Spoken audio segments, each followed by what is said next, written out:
So it's a privilege to be here, and I'm honored to be celebrating the first of many National Days of Service with so many members of the 9/11 community. For many of us in this room, September 11th, 2001 is a day that changed the course of our lives. We'll never forget the horror that we felt as we worried about our missing loved ones and friends, our city, our country. Like many Americans, I'll remember where I was when the first plane hit. I was in the House gymnasium. Initially, I thought it was an accident. When the second plane crashed into the South Tower, I was horrified, immediately called home in New York, realizing that my daughter was attending high school within the shadow of the World Trade Center. My wife and I were in a state of panic. We took out the almanac to see how tall the Trade Center towers were and tried to figure out how far away they were from the high school. And when we couldn't find my daughter for 5 hours, the terror, the panic of not knowing where she was when all of the school had been successfully evacuated still haunts me to this day.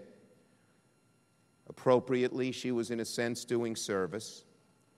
They had shut down the elevators in the school. It was 9 stories, Stuyvesant High School.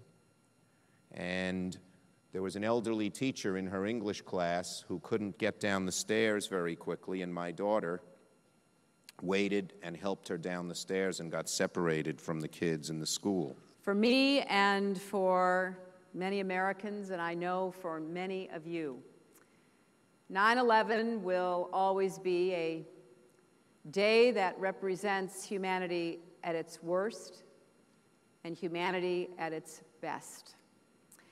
A day when many of you experienced senseless violence and tragic, unspeakable loss. But when you also witnessed the heroism, the generosity, and compassion of our fellow citizens. Today, we know that the threat of violent extremism still remains, and our nation has to be vigilant.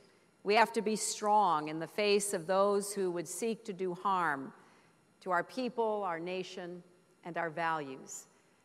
By coming together to honor those who lost and who gave their lives 8 years ago, we renew our strength to move forward in the face of both old and new challenges. And we come together to invigorate the values that have defined our country and our people for more than 200 years. Now, like many of you, I will always carry with me the images and the emotions of that day, of what came to be called Ground Zero.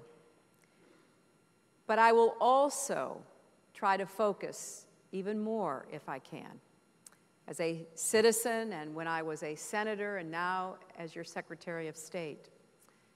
I will focus on the firefighters and the police and the rescue workers, the citizens, all the first responders from wherever they came, who responded fearlessly to danger on that awful day.